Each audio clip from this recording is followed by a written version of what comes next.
Bismillahirrahmanirrahim. Assalamualaikum warahmatullahi wabarakatuh.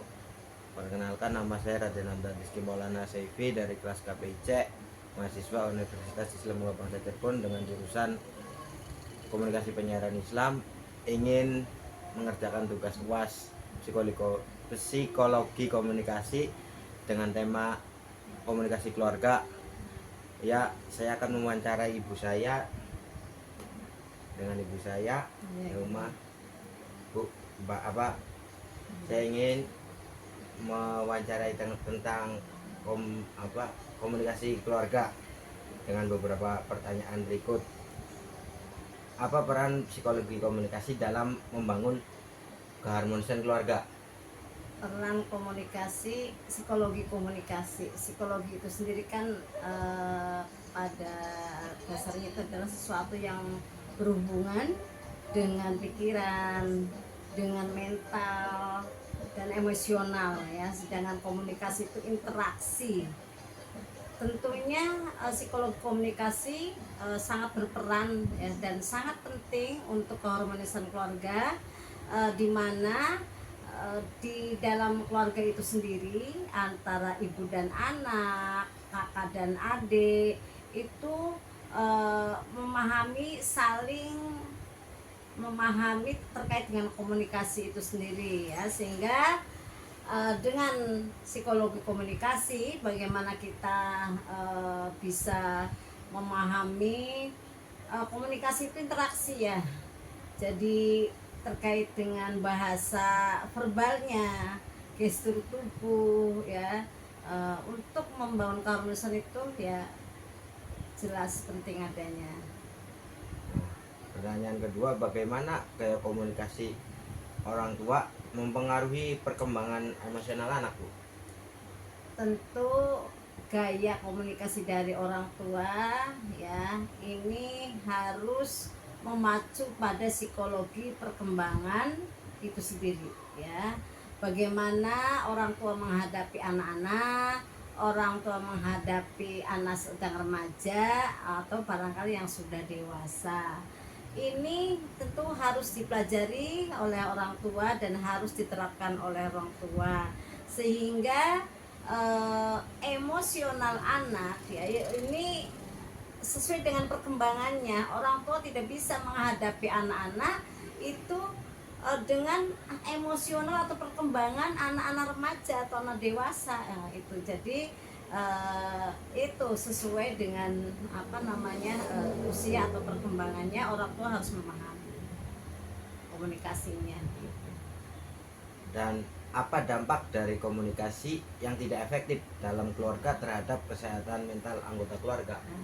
Apabila terdapat komunikasi yang tidak efektif, umpama orang tua dalam berkomunikasi dengan anak-anak, cara berbicaranya itu seperti ke anak remaja dalam menyuruh saja ya, itu tentu tidak sama untuk anak-anak. Anak-anak itu harus pujian dengan dengan lemah lembut, dengan kasih sayang dan bertahap tentunya.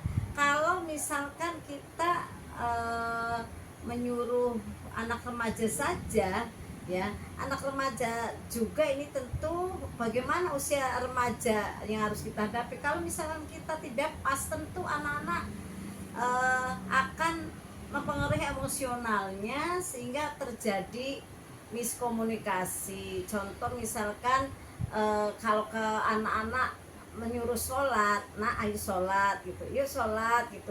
Tapi kalau sudah remaja ya harus disiplinnya harus dengan bahasanya juga, bukannya dengan marah ya, itu menyuruh dengan tegas, tapi dalam hal ini bukan marah. Contoh menyuruh sholat tapi orang tua kamu sudah dewasa, nanti kamu neraka dan lain sebagainya, itu juga itu tidak pas, sehingga apa akan terjadi? Anak-anak boro-boro melakukan sholatnya, mengerjakannya, bahkan mungkin bisa antipati atau bisa membenci ke orang tuanya. Jadi ini harus pas gitu ya. Pernahkah Anda mengalami miskomunikasi dengan anggota keluarga? Nah, jika pernah, bagaimana Anda mengatasinya?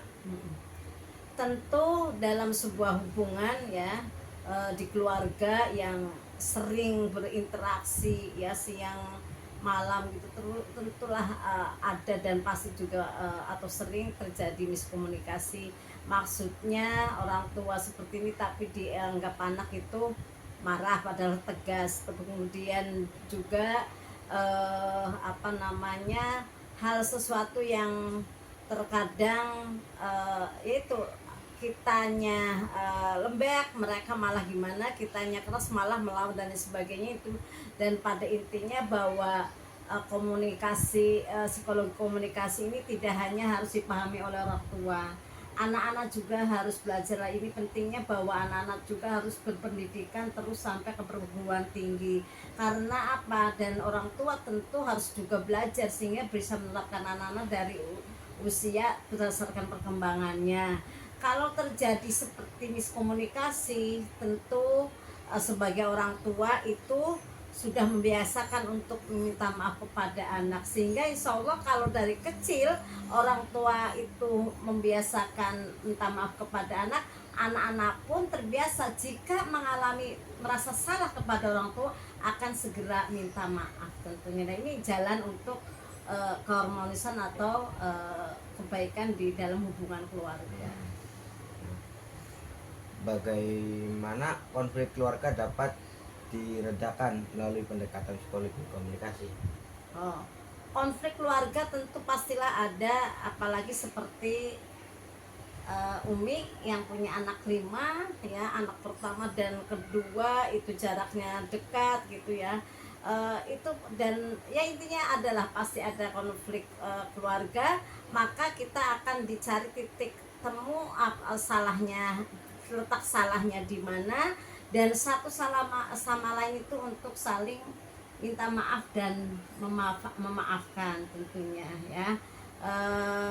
Jadi apa namanya, dan itu harus selalu dibiasakan itu, sehingga hubungan antara kakak dan adik, anak dan orang tua itu akan terus harmonis. Pertanyaan terakhir, bagaimana pendapat Anda tentang perbedaan generasi mempengaruhi cara berkomunikasi dalam keluarga? Untuk perbedaan generasi, dulu zaman saya tentu zaman generasi kolonial ya, dengan sekarang generasi Z ya, tentunya yang semua bawa gadget ya, IT ya. Tentu ini berpengaruh juga, dan orang tua harus belajar memahami bagaimana perkembangan anak ya. Jadi kalaulah dulu anak-anak itu mungkin ya keilmuan itu masuknya dari harus membaca buku. Lah sekarang anak-anak juga bisa mendapatkan ilmu dan komunikasinya dengan handphone atau dengan IT ya, dengan media sosial. Ini tentu ya, selain memang ada dampak negatifnya ya, tapi kita bagaimana memaksimal mungkin untuk dampak positif dari perkembangan itu.